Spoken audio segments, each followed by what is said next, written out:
ఇక నీట్ ప్రశ్న పత్రాన్ని లీక్ చేసినందుకు ఒక్కో అభ్యర్థి వద్ద 30 లక్షల రూపాయల నుంచి 32 లక్షల దాకా వసూలు చేశారని తెలుస్తోంది. నీట్ పేపర్ లీకేజ్ కి సంబంధించి బీహార్లో జరుగుతున్న ప్రాథమిక దర్యాప్తులో కీలక విషయాలు వెల్లడయ్యాయి. ప్రశ్నలకు జవాబులు బట్టి పట్టించేందుకు వారిని రహస్య ప్రదేశాలకు తరలించారు. పేపర్ లీక్ అయిన విషయం బయటపడకుండా ఉండేందుకు వారిని పరీక్ష రోజు దాకా అక్కడే ఉంచి అక్కడి నుంచి నేరుగా పరీక్ష కేంద్రాలకు తరలించారు.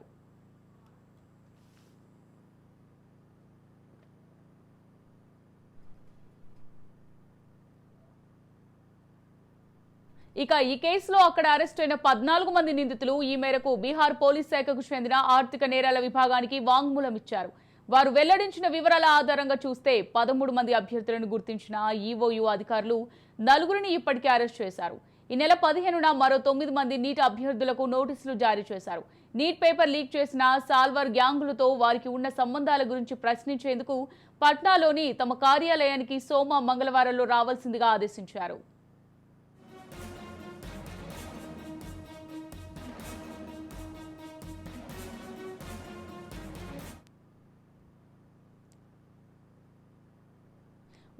వారిలో సికిందర్ కుమార్ యాదవేందు అనే ప్రభుత్వ ఉద్యోగి కూడా ఉన్నారు. నితీష్, అమిత్ ఆనంద్ అనే ఇద్దరు వ్యక్తులు ఒక ఎడ్యుకేషనల్ కన్సల్టెన్సీని నడుపుతున్నారని, మే 5న పరీక్ష జరగగా మే 4న పేపర్ వారి చేతికొచ్చిందని సికిందర్ వెల్లడించారు.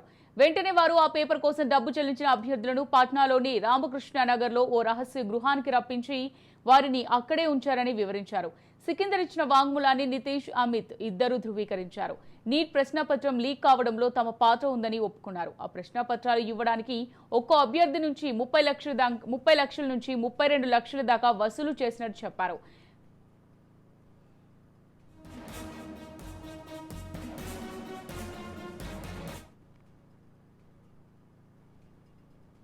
యూపీ, బీహార్, జార్ఖండ్ సహా దేశవ్యాప్తంగా పలు రాష్ట్రాల్లో పోటీ పరీక్షల విద్యార్థులు ఉత్తీర్ణత సాధించేందుకు ఈ సాల్వర్ గ్యాంగులు పనిచేస్తుంటాయి.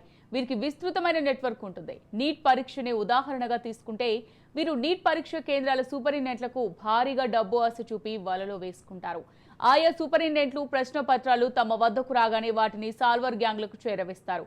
ఆ గ్యాంగులోని సబ్జెక్ట్ నిపుణులైన సభ్యులు వాటిని 15 నుంచి 20 నిమిషాల్లో పరిష్కరించి ఆ సమాధానాలను అభ్యర్థులతో బట్టి కొట్టిస్తారు. తర్వాత వారు నేరుగా పరీక్ష కేంద్రాల వద్దకు వెళ్లి పరీక్ష రాస్తారు. ఇంకొన్ని పరీక్షలైతే సాల్వర్ గ్యాంగ్ సభ్యుల పరీక్ష రాసి ర్యాంక్ వచ్చేలా చేస్తారు. బీహార్ టీచర్ రిక్రూట్మెంట్ ఎగ్జామినేషన్ లో ఇలాగే మోసం చేస్తూ దొరికిపోయిన నితీష్ కుమార్ అనే వ్యక్తిని పట్టుకుని పోలీసులు తమదైన శైలిలో ప్రశ్నిస్తే నీట్ గుట్టు బయటపడడం గమనార్హం.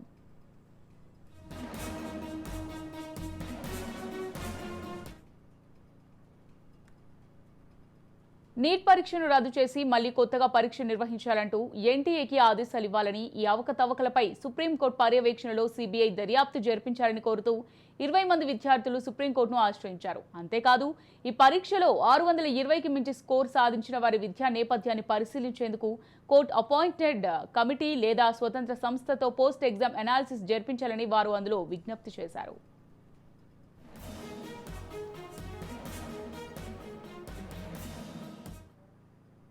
రైట్, ఇదే అంశానికి సంబంధించి మరింత సమాచారం మా ప్రతినిధి స్వప్న అందిస్తారు. స్వప్న,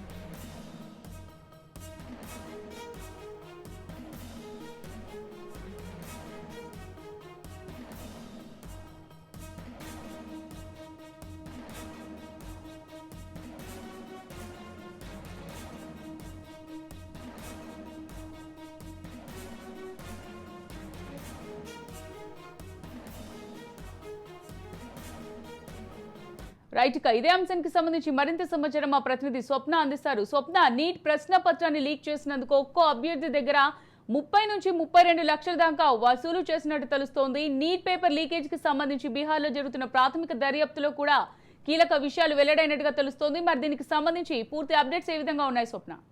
అమూల్య, నిజంగా ఈసారి నీట్ ఎగ్జామ్ మీద చెలరేగినంత రచ్చ అయితే గతంలో ఎప్పుడు జరగలేదని చెప్పుకోవచ్చు. ఎందుకంటే ఎగ్జామ్ జరిగిన రోజు నుంచి ఎగ్జామ్ ఓవైపు జరుగుతుండే, పరీక్ష పత్రం మరోవైపు లీక్ పరీక్షతో బయటికి రావడం, అది ఒకే సెంటర్ లో చాలా మందికి ర్యాంక్స్ రావడం, ఎప్పుడు లేని విధంగా 10 రూపాయలు ఉండాల్సినటువంటి ర్యాంకులు ఏకంగా 60 ఎబోకి రావడం.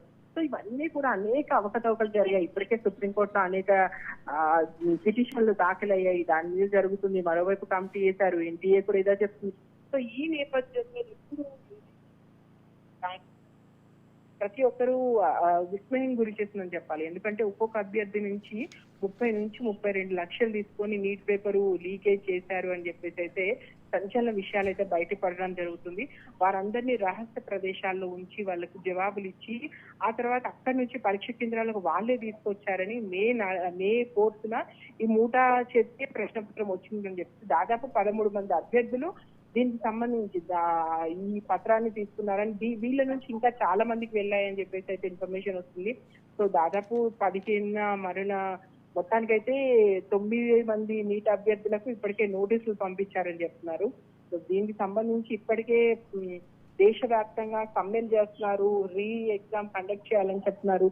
1 కాదు 2 కాదు, అసలు విపరీతమైనటువంటి రచ్చ అంతా నీట్ ఎగ్జామ్ విషయంలో జరుగుతుంది.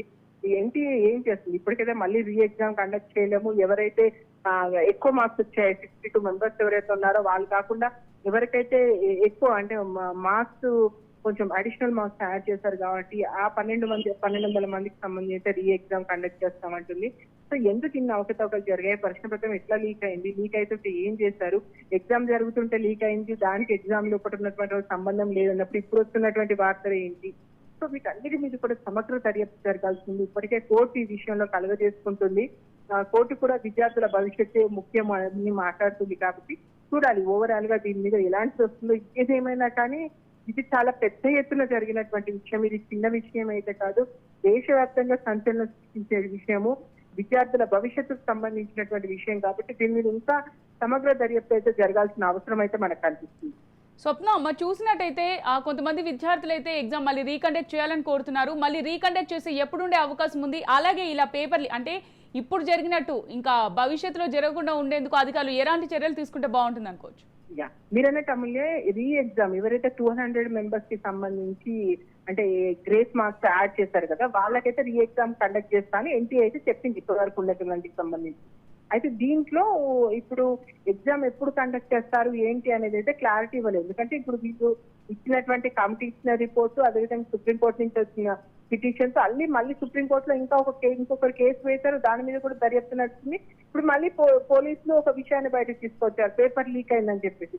సో ఓవరాల్ గా ఎవరెవరి దగ్గరికి వెళ్ళి ఉంటాయి అనేది ఇంకా క్లారిటీ కావాల్సింది. కేవలం వీళ్ళకి ఎగ్జామ్ పెడితే సరిపోతుందా? అంటే వీళ్ళలో మెరిట్ స్టూడెంట్స్ ఉన్నారు, పాపం చాలా కష్టపడి చదువుకొని మెరిట్ సాధించారు. వాళ్ళు వాళ్ళ భవిష్యత్తు మీద ఎన్నో ఆశలు పెట్టుకున్నారు. కానీ ఇప్పుడు ఏం జరుగుతుంది? అందరికీ ఎగ్జామ్ కండక్ట్ చేయాలి వచ్చినప్పుడు వాళ్ళు మళ్ళీ చదవడం అనేది వాళ్ళకి చాలా పెద్ద టాస్క్ అవుతుంది. ఎంత మెరిట్ స్టూడెంట్ అయినా ఒకసారి ఎగ్జామ్ రాసినప్పుడు వచ్చిన మార్కులు మళ్ళీ రాస్తే రాదు అనేది కొందరి వాదన. కానీ కొందరి కోసం అందరినీ బలి చేయలేము. ఆల్రెడీ తప్పు జరిగినప్పుడు ఆ తప్పు సరిదిద్దుకోవాలంటే పూర్తి స్థాయిలో ఎగ్జామ్ కండక్ట్ చేయాల్సింది అని చెప్పి చాలా మంది విద్యార్థులు వాదిస్తున్నారు. సో ఇప్పుడు విద్యార్థులు అయితే ఎక్కువగా చెప్తుంది, సరే అయిందేదో అయిపోయింది, మళ్ళీ ఎగ్జామ్ కండక్ట్ చేయండి అని. ఇంకా మీరన్నట్టు మరొకసారి తప్పిదం జరగకుండా ఎలా చూసుకుంటారా అనే విషయానికి సంబంధించి అయితే నిజంగా ఇది చాలా పెద్ద విషయం. దీంట్లో ముందు ఇన్వాల్వ్ అయిన అధికారులు ఎవరైతే ఉన్నారో వాళ్ళ మీద కఠిన చర్యలు తీసుకోవాల్సినటువంటి అవసరం ఉంది. ఈ ప్రాసెస్ అంతా జరుగుతూనే మరోవైపు మరొకసారి జరగకుండా ఉండాలంటే ఏం చేయాలనే విషయానికి సంబంధించి ఒక సమగ్ర దర్యాప్తు చేస్తూ ఒక నివేదిక ఇచ్చిన తర్వాత ఎక్కడైతే ఇక్కడ తప్పిదాలు జరుగుతున్నాయో వాటన్నిటిని కూడా నోట్ చేయాల్సిన అవసరం ఉంది. కానీ అదంతా జరుగుతుందా ఏంటి అంటే ఇప్పటి వరకు అధికారులు ఎవరు తమ తప్పును వాళ్ళు ఇంకా చెప్పట్లేదు. అంటే తప్పు జరిగిందన్న విషయాన్ని ఒప్పుకోవడానికి కూడా సిద్ధంగా లేదు. ఈవెన్ నీట్ ఎగ్జామ్ కండక్ట్ చేసే సంస్థ కూడా దాన్ని ఒప్పుకోవడానికి సిద్ధంగా లేదు. ఏమీ జరగలేదు, ఏమీ తప్పు జరగలేదు అన్నట్టు కప్పుకొచ్చేటువంటి ప్రయత్నాలే చేస్తున్నారు. కాబట్టి ముందు అసలు వాళ్ళు చేసినటువంటి తప్పును ఒప్పుకోవాలి, తప్పు ఎక్కడ జరిగిందో చూసుకోవాలి.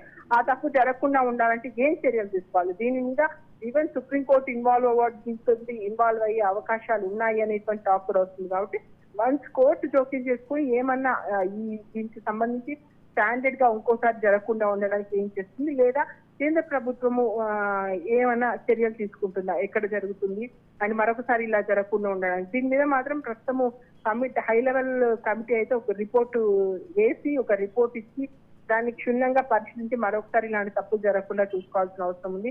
ఏదేమైనా ఇలా విద్యార్థుల జీవితాలతో ఆడుకోవడం మాత్రం ఎవ్వరూ ఎవరు కూడా దీన్ని అంటే చూసి చూడనట్టు ఊరుకునే ప్రసక్తే లేదు. ఖచ్చితంగా విద్యార్థి లోకం పోరాడుతుంది. ఇప్పటికే ఈవెన్ ఎన్డీఏ గవర్నమెంట్ లో ఉన్నటువంటి అన్ని రాష్ట్రాల్లో ఉన్నటువంటి బీజేపీ కార్యాలయాలు కానీ ఎన్డీఏ అలయన్స్ లో ఉన్నటువంటి పార్టీల ఆఫీసుల ముందుకు వచ్చి మరీ ధర్నాలు చేస్తున్నారు, రాస్తారోకోలు చేస్తున్నారు. ఇలా అయితే మేము ఆత్మహత్య చేసుకుంటామని కూడా బెదిరిస్తున్నారు. సో ఇది చిన్న విషయం అయితే కాదు. ఖచ్చితంగా కేంద్ర ప్రభుత్వం ఇన్వాల్వ్ అవ్వాలి. అట్ ద సేమ్ టైం సుప్రీంకోర్టులో ఆల్రెడీ కేసులు నడుస్తున్నాయి కాబట్టి సుప్రీంకోర్టు కూడా ఇన్వాల్వ్ అవ్వాలి. అధికారులను గట్టిగా మొట్టికాయలు వేసి ఎవరైతే తప్పు జరిగిందో వాళ్ళ మీద సీరియస్ యాక్షన్ తీసుకుంటే తప్ప దీనికి మరొకసారి చెక్ పడే అవకాశం మనకు కనిపిస్తుంది. Right, thank you Swapna.